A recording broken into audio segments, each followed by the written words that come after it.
Et je salue mes camarades du soir. Bonsoir Jean-Claude Dacier. Bonsoir. Éditorialiste politique. Bonsoir Sébastien Ligné. Bonsoir. Chef du service politique de Valeurs Actuelles. Et bonsoir à vous Antoine Léaumont.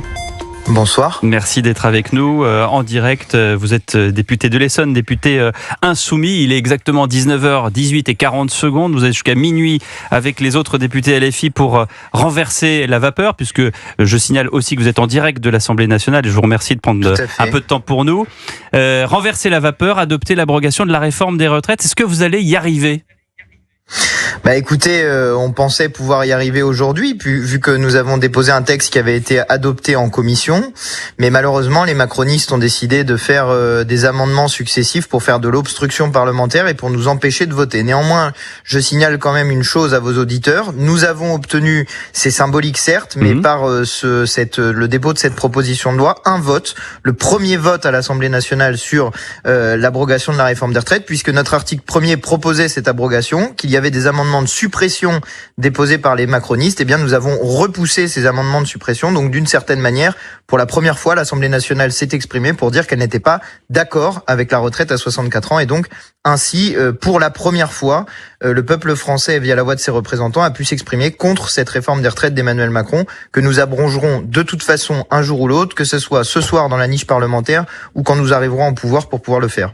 Cet article premier, pour être bien clair, Antoine Léaumont, il n'y a pas de portée, c'est juste l'expression des insoumis. L'article premier. Ah non, l'article 1er, il a une très grande portée vu que c'est lui qui comporte notre dispositif législatif. Mais sur cet article 1er, il y a encore des centaines d'amendements, donc il est peu vraisemblable qu'on le vote ce soir, à part si les députés macronistes décident de retirer leurs amendements. Et pour cela, nous avons mis en place sur notre site internet de la franceinsoumise.fr un dispositif d'interpellation des députés macronistes. Donc si vous souhaitez essayer de faire en sorte que les députés macronistes retirent leur mail, n'hésitez pas à leur écrire un petit mail, comme ça ils retireront leurs amendements. Ils en parlent dans l'hémicycle, ça les embête.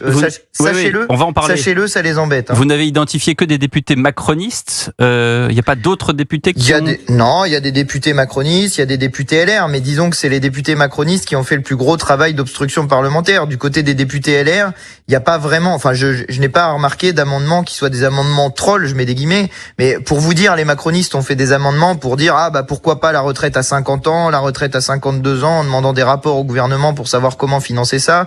Il y avait des amendements qui disaient réforme, comment disait-il, en gros, où ils ajoutaient des mots dans les titres pour donner l'impression que c'était une réforme non financée, une réforme démagogique, voilà ce qu'ils mettaient dans leurs amendements. Tout ça est ridicule, honnêtement. Les Français qui ont voté pour les députés du nouveau Front Populaire ont voté pour que nous portions cette abrogation de la réforme des retraites. Nous le faisons dans l'hémicycle et vraiment, c'est lamentable que les députés macronistes empêchent le vote. Ça veut bien dire une chose. Ça veut dire qu'ils ont peur qu'on aille jusqu'au vote. Ça veut dire qu'ils ont peur de la démocratie et de l'expression du peuple par la voix de ses représentants. Laurent Saint-Martin, qui a été député et qui est actuellement ministre de Budget, observe que ces quelques centaines d'amendements ne sont rien au regard des 19 000 qu'avait déposé la gauche au moment de l'examen de la réforme des retraites en 2023. Quant à la ministre du Travail, elle dit que la gauche veut ouvrir les vannes et la machine à promesses illusoires. Qu'est-ce que vous lui répondez ?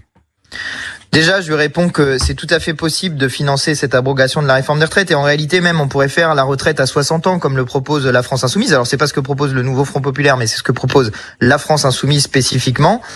Financer, il y a une mesure qui est assez simple, qui est l'augmentation des salaires, en particulier l'augmentation du SMIC que nous portons aussi, parce que tout simplement, quand on augmente les salaires, on augmente aussi la part des cotisations qui est versée et ça permet davantage d'équilibrer. Par ailleurs, si vous payez les femmes comme les hommes, c'est-à-dire si on respecte l'égalité salariale, rien que ça vous fait rentrer 11 milliards de cotisations supplémentaires dans les caisses de l'État. Donc des moyens de financement, il y en a. Ils essayent de faire peur à tout le monde en disant que c'est pas financé. Ça n'est pas vrai. On a tout à fait la possibilité de le faire. Et ensuite sur l'argument sur les amendements, c'est quand même ridicule. C'est le gouvernement qui avait décidé la dernière fois de faire un vote en 15 jours. C'est eux qui avaient décidé que ça dure que 15 jours. 19 000 amendements, c'est tout à fait possible de les étudier si on prend le temps de les étudier. C'est eux qui avaient voulu que ça soit bloqué en choisissant une manière particulière de faire qui limitait le temps de débat. Mais là, aujourd'hui, c'est une niche parlementaire. On a une seule journée dans l'année. C'est nous comme il y a eu la niche RN avant vous. Question pour vous de Sébastien Ligné, Antoine Léaumont.